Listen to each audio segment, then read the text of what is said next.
परत बघता क्षणी त्यांच्या लक्षात आलं 80% हा उस्मान आहे. त्यांनी त्या इन्स्पेक्टरला कल्पना दिली, पोस्टमॉर्टमला पाठवा, फॉरेन्सिक हे करून घ्या, आणि हा सगळं प्रकरण जे आहे ना ते 58 ते 60 कोटीच्या दरम्यान फिरणारं प्रकरण आहे. कोट्यवधी रुपयांचं लफडं आहे. आणि याच प्रकरणावरनं देवेश ज्वेलर्सचा खून झालेला आहे. तो इन्स्पेक्टरही डचकला. म्हणजे अज्ञातवेद म्हणता म्हणता खूप मोठी त्याला गबाड लॉटरीच लागली गेलेली होती. त्यांनी त्याच्याकडनं सुरुवात केली. इकडं फॉरेन्सिक रिपोर्ट ज्या वेळेला आला त्या वेळेला कळलं की साधारण 5-6 दिवसापूर्वी या माणसाला पाहून तिथं टाकलेलं आहे, गळा आवळून खून झालेला आहे. 6 दिवसापूर्वी मारलेलं आहे म्हटलं. त्यांनी हिशोब काढला, देवेशचा खून होऊन 4 दिवस झाले. त्याच्या आधी 2 दिवस उस्मानचा खून झालेला होता. म्हणजे लॉट मध्ये कुठंतरी फिरलेला आहे आणि तो अजून मार्केटमध्ये येत नाही आहे. त्यांनी परत गफूरवर दबाव टाकला. गफूर काय टसकामच होईना. मीनवाईलमध्ये गफूरनी स्वतःचा वकील उभा केला होता आणि बेल मिळवलेला होता, कारण त्याच्यावर अजूनही 302 लागलेलं नव्हतं. हत्या आणि याचे अंमली पदार्थांचे ॲक्ट्स लागलेले नव्हते. एकच मेजर ॲक्ट होता, पोस्को. त्या पोस्कोच्या संदर्भात वकिलांनी दलील देताना दिली की आम्ही इथले कायमस्वरूपी रहिवासी आहोत. जे काय झालेलं आहे ते त्या क्लबच्या मॅनेजरनी केलेलं आहे. आम्ही म्हणजे गफूर कित्येक दिवस क्लबवर जायचंच असं नाही.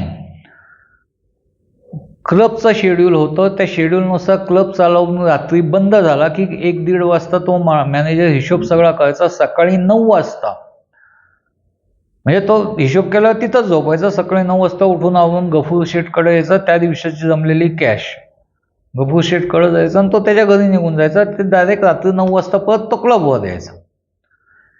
त्यामुळं गफूर शेठ कधी क्लबवर असं जात नव्हते.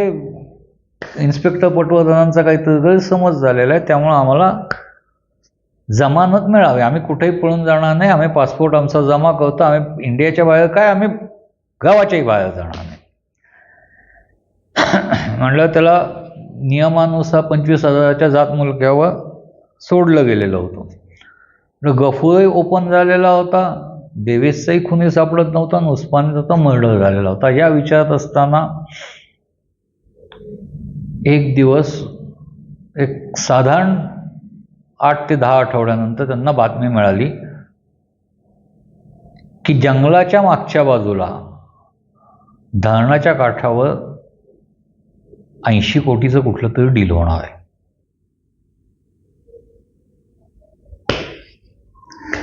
पटवर्धनांनी सापळा लावला. संपूर्णपणे त्या आसपासच्या एरियात 8 ते 9 हजार पोलीस फिरवले त्यांनी. वेगवेगळ्या वेशात, वेगवेगळ्या ह्याच्यात. कोणी चांभार बनून बसलं होतं, कोणी याच्यात ट्रेकिंगला निघालेले 5-6 पोरं बनून. त्यांनी कुठलाही वयाचा मुलाहिजा ठेवलेला नव्हता. कॉलेजच्या मुलांपासून ते रिटायरमेंटला आलेल्या ऑफिसर्स पण सगळ्यांना कामाला लावलेलं होतं. आणि स्वतः मेन फ्रंटवर त्या जंगलाच्या इथं जिथं टीप होती त्या टीपच्या इथं चक्क मचाण बांधून मचाणावर दुर्बीण घेऊन बसलेले होते. तब्बल 6 तास. 6 तासाच्या प्रयत्नानंतर त्यांना एक माणूस दबकत दबकत मोठी सॅक खांद्यावर घेऊन येताना दिसला.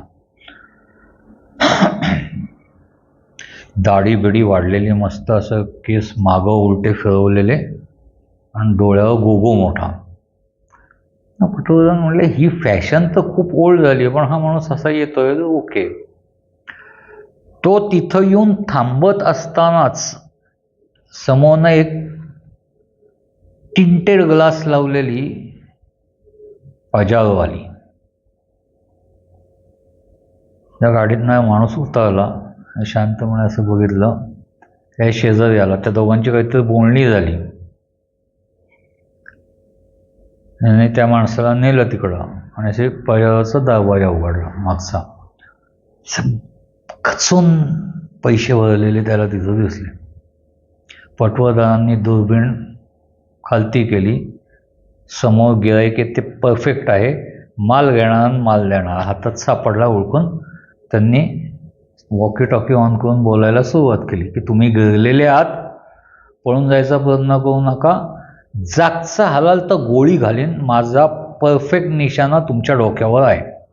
आणि उत्तरादाखल त्यांनी पजोरच्या शेजारी एक गोळी मारून दाखवली.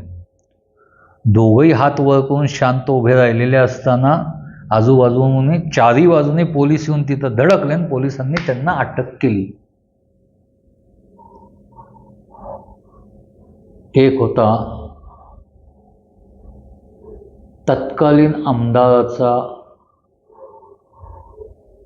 मेव्हणा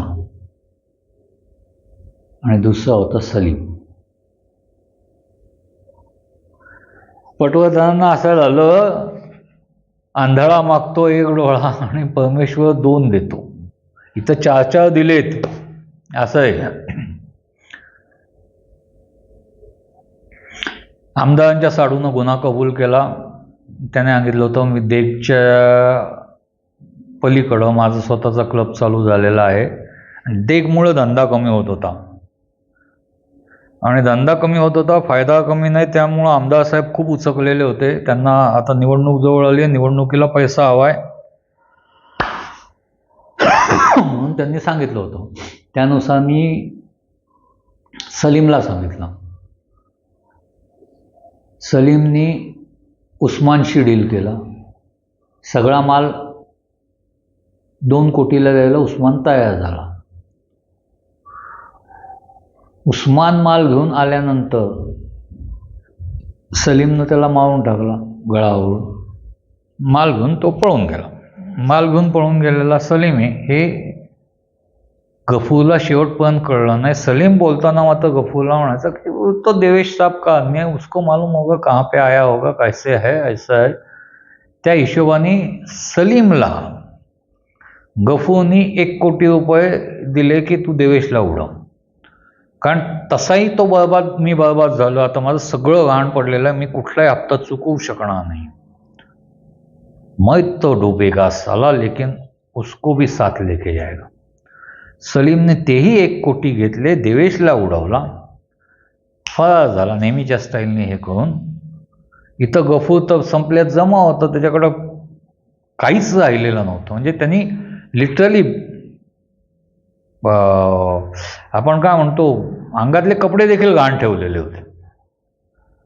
त्यामुळे तो आता काही करू शकणार नव्हता. आणि गफूर तसाही जेलमध्येच चाललेला होता. त्याच्यावर 4 पास्को सकट 4 गुन्हे पडलेले होते. त्यामुळं आता देग बंद होणार आणि माझा सनी बाळ चालणार, सनी क्लब हाऊस चालणार. या हिशोबाने ते सगळं आमदार साहेबांच्या साडूभाऊंनी केलेलं होतं. त्यांनी ती पूर्ण कबुली जबाब दिला. सलीम अटक झाल्यानंतर गफूरलाही कळलं की गेम वाजवलाय सलीमनी, देवेशचा काहीच चूक नव्हती. देवेशला माहीतही नव्हतं राधा हा प्रकार घडलेला आहे. पण देवेशनी एवढं निश्चित केलेलं होतं की त्याने स्वतःचा आब राखून पैसे गुंतवलेले होते प्रत्येक वेळेला. त्यामुळे त्याची गफूरसारखी रस्त्यावर येण्यासारखी अवस्था आली नव्हती. त्यामुळे तो थोडा बेफिकीर होता. ठीक है, इसी धंधे से आज तक इतना कमाया है, उसमें से ही कुछ कमाया है, तर ठीक है ना, बाद में कमा लेंगे. तो उस्मान जिथं कुठं असेल तिथून त्याला पकडून आणू ना. त्याचा हा जो बेफिकीरपणा दाखवणं होतं ते गफूरला डाचलं. त्यामुळे गफूरला वाटलं नाही याचा हात आहे यात, इसलिए तो वो इतना इजी ले रहा है ना. आणि म्हणून त्याने सलीमतर्फे देवेशला उडवलेलं होतं. देवेशचा काही न कळता बळी गेलेला होता आणि देग धुळीस मिळालेलं होतं. तर ॲश आणि पॅट यांची मैत्री कशी झाली आणि ॲश कशी आहे पुढच्या भागात पाहू. नमस्कार.